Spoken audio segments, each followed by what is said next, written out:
பேரவைத் தலைவர் அவர்களே, இல்லை ஒன்று படிச்சிடுறேன்.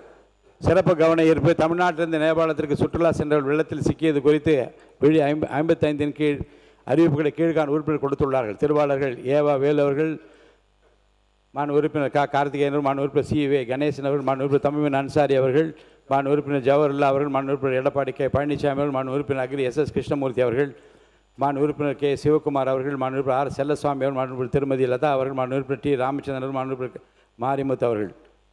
இப்பொருள் குறித்து கட்சிக்கு ஒருவர் என்னை சுருக்கமாக அரசின் கவனத்தை ஈர்த்து அமர்வது என்று கேட்டுக்கொள்கிறேன். மாண்பு எதிர்க்கட்சித் தலைவர் அவர்கள். மாண்பு பேரவைத் தலைவர் அவர்களே, நேபாள் நாட்டுடைய ராசுவா பகுதியில் நேற்றைய தினம் மிகப்பெரிய ஒரு வெள்ளப்பெருக்கு ஏற்பட்டிருக்கிறது. கிட்டத்தட்ட 160 பேர் உயிரிழந்திருக்கிறாங்கன்னு செய்திகள் வந்து கொண்டிருக்கிறது. அங்கே 750 பேரை காணவில்லை என்றும் செய்திகள் வருகிறது. சுற்றுலா சென்ற கிட்டத்தட்ட 110 இந்தியர்கள் அங்கே இந்த பேரிடரில் சிக்கியிருக்கிறாங்க.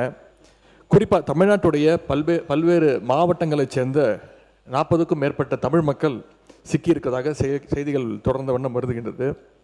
நேபாள் சென்ற குடும்ப உறுப்பினர்களை தொடர்பு கொள்ள முடியலன்னு இங்கே இருக்கக்கூடிய அவங்களுடைய குடும்பத்தினர் மிகுந்த பதட்டத்திலையும் அச்சத்திலையும் இருக்கிறாங்க. இந்த சம்பவத்தில் எத்தனை தமிழர்கள் சிக்கியிருக்காங்க, அதில் எத்தனை பேர் நாம் மீட்டெடுத்திருக்கிறோம்? தமிழ்நாடு அரசு சார்பாக நேற்று ஒரு உதவி எண், அவசர உதவி எண், ஹெல்ப்லைன் நம்பரும் நீங்கள் கொடுத்துருக்கிறீங்க. அரசு அறிவித்த அந்த ஹெல்ப்லைன் நம்பர்களுக்கு இதுவரைக்கும் எத்தனை அழைப்புகள் வந்திருக்கிறது? அந்த அழைப்புகள் தொடர்பாக என்ன மேல் நடவடிக்கைகள் எடுக்கப்பட்டிருக்கிறது?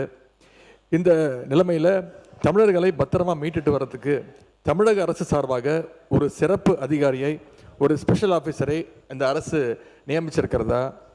அவங்க நேபாள் போகிறதுக்கான திட்டங்கள் எதுவும் இருக்கிறதா? மேலும் இந்த பெருவெள்ளத்தில் சென்னை நீதிமன்ற ஓய்வு பெற்ற நீதிபதி திரு சிவஞானம் அவர்கள் பாதிக்கப்பட்டிருக்கார் என்ற செய்திகள் வந்துகிட்டு இருக்கிறது. எங்களுடைய நாடாளுமன்ற உறுப்பினர் திரு தயாநிதி மாறன் அவர்கள் எங்களுடைய தலைவருடைய அறிவுறுத்தலின்படி உடனடியாக இந்த தகவலை விரிவான ஒரு கடிதம் மூலமாக ஒன்றிய வெளியுறவுத்துறை அமைச்சர் அவர்கிட்ட நேற்று மாலை கொண்டு போய் நேரில் கொடுத்திருக்கிறார்.